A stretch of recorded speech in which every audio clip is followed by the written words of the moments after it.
ASM info நேயர்களுக்கு வணக்கம். நான் டாக்டர் நித்யா, சித்த மருத்துவர். சர்க்கரை நோய் தொடர்பான நிறைய கேள்விகள் என்னென்னா, இந்த சர்க்கரை நோய் இருக்கிறவங்க எந்த மாதிரியான சில மூலிகைகளை நம்ம எடுத்துக்கலாம், இல்லை பிளட் டெஸ்ட் எடுக்கும்பொழுது இப்படி தான் எடுக்கணுமா அப்படின்னு நிறைய சந்தேகங்கள் இருக்கும்.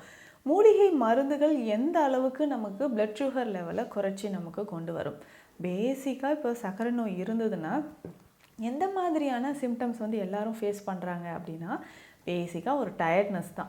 உடல் முழுவதுமே ஒரு டயர்ட்னஸ் நம்ம நிறைய பேர் பார்க்குறோம். ஸோ டயர்ட்னஸ் அந்த மருந்துகள் நம்ம எடுத்துகிட்டு இருந்தாலும் சர்க்கரையோட அளவு ஒரு 200 அளவுக்கு தாண்டி போயிடுச்சு. 200 250 விட அதிகமாக இருக்குது. 400லாம் இன்றைக்கி நிறைய பேருக்கு ரொம்ப ஈஸியாக பார்க்குறோம். சர்வ சாதாரணமாக ஒரு 35 இயர்ஸ் இருக்குன்னா அவங்களுக்கு சுகரோட லெவல் எவ்வளோங்க இருக்குது அப்படின்னு கேட்கும்போது 400 இருக்குங்க அப்படின்லாம் சொல்கிறாங்க.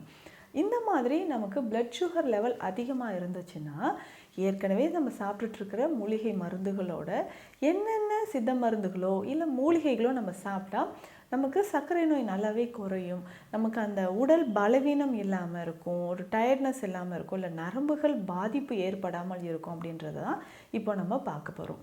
இப்போது பேசிக்காகவே நமக்கு சர்க்கரையோட அளவு அதிகரிக்க உடலில் நமக்கு ஒரு ஸ்டாமினா குறைஞ்சி தசைகள் நரம்புகள் பாதிக்கப்படுது. நம்ம என்ன பண்ணுவோன்னா சுகர் குறைச்சிருவோம். சுகர் குறைக்கிறது இல்லை வாக்கிங் போகிறது இந்த மாதிரியான விஷயங்கள் செஞ்சுட்டு மருந்து மாத்திரைகளை நம்ம சாப்பிட்டுட்டு வருவோம்.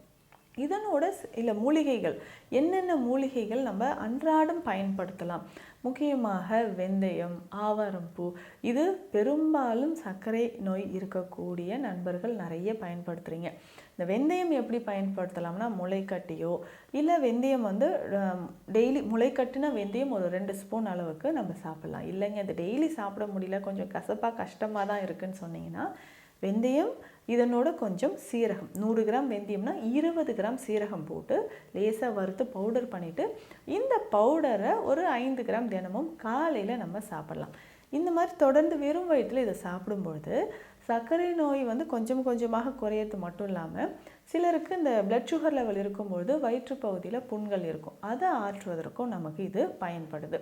அதுக்கப்புறம் ஆவாரம் பூ அப்படின்னு சொல்கிறத விட ஆவாரை குடிநீர் அப்படின்ற ஒரு மருந்து சித்த மருத்துவத்தில் இருக்குது.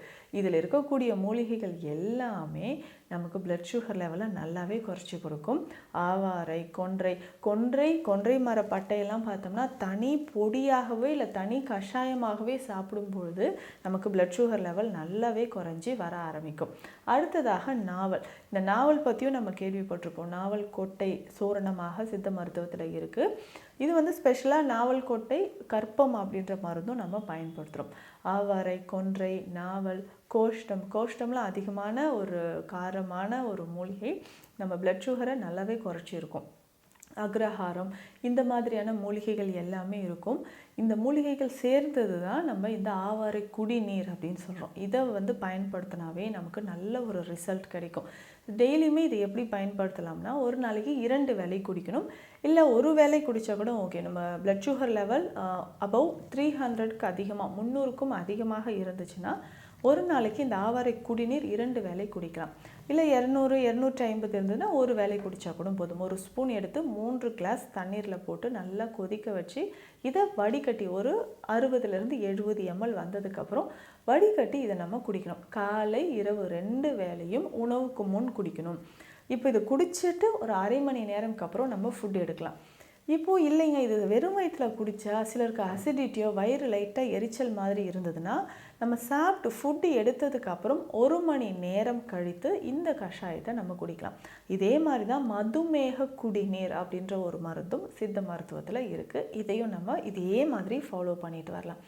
சில மூலிகைகள் நம்ம பயன்படுத்தக்கூடிய சில மூலிகைகளும் நமக்கு சர்க்கரையோட அளவை நல்லாவே குறைக்கும்.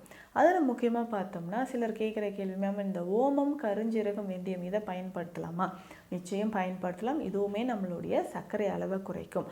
ஆனால் ரொம்ப உஷ்ணம், ஆல்ரெடி பாடி உங்களுக்கு ஹீட்டாக இருந்துச்சு, இல்லை இர்ரெகுலர் பீரியட்ஸ் இருக்குது, எக்ஸஸ் ப்ளீடிங் இருக்குது, இந்த மாதிரி கம்ப்ளைண்ட் இருந்துச்சுன்னா கருஞ்சீரகம் மட்டும் அவாய்ட் பண்ணிவிட்டு நம்ம ஓமம், வெந்தயம் இது 2 மட்டும் நம்ம ஃபாலோ பண்ணிக்கலாம். அதற்கு அடுத்ததாக HbA1c லெவல் நம்ம பார்க்கணும். ஸோ பிளட் டெஸ்ட்டில் 3 மாதங்களுக்கு ஒரு முறை நம்ம பார்க்கக்கூடிய ஹெச்பிஏ1சி லெவல் எவ்வளவு இருக்கும் அப்படின்றத தெரிஞ்சுக்கணும். இது வந்து 8, 9 அந்த அளவுக்கு அதிகமாக இருந்துச்சுன்னா ரொம்ப ரொம்ப கவனமாக நம்மளுடைய உணவு முறைகளை நம்ம பார்த்து உணவு முறைகளை செலக்ட் பண்ணி சாப்பிடணும். உணவு முறைகளை பொறுத்த வரைக்கும் நார்ச்சத்து ஃபைபர் கண்டென்ட் இருக்கக்கூடிய உணவுகள் நிறையவே சாப்பிடணும். இதில் நிறைய இருக்குதுன்னு பார்த்தோம்னா வெஜிடபிள்ஸ், காய்கறிகள், கீரைகள். இந்த காய்கறிகள் அப்படின்னு சொல்லும்பொழுது ஒரு நாளைக்கு ஒரு 400லிருந்து 500 கிராம் காய்கறிகள் 3 வேளையும் சேர்த்து நான் சொல்கிறேன், அந்த அளவுக்கு நம்ம சாப்பிடணும். ஸோ காய்கறிகளை அந்த அளவுக்கு சாப்பிடும்பொழுது நம்ம உடலில் கொஞ்சம் கொஞ்சமாக அந்த சர்க்கரை அளவு, பிளட் சுகர் லெவல் வந்து குறையிறத நம்ம பார்க்க முடியும். இந்த காய்கறிகள் அப்படின்னு சொல்லும்பொழுது அதிகமான கவனம் செலுத்தி சாப்பிடக்கூடியது இந்த கொடி வகைகளில் இருக்கக்கூடிய காய்கறிகள், முக்கியமாக அவரைக்காய், சுரைக்காய், வெண்டைக்காய்.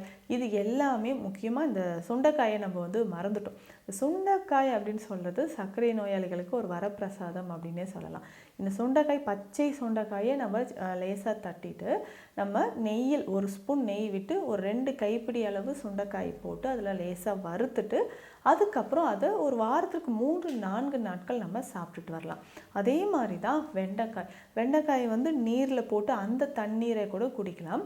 இதனோட என்ன செய்யலாம்னா ஒரு சின்ன பாவக்காய் ரவுண்டாக கட் பண்ணி தண்ணீரில் போட்டுட்டு ஒரு 4 வெண்டைக்காய் நீல வாக்கில் கட் பண்ணி 200 ml தண்ணீரில் போட்டு நைட் ஃபுல்லாக வச்சுட்டு காலையில் இந்த தண்ணீரை மட்டும் குடிக்கலாம்.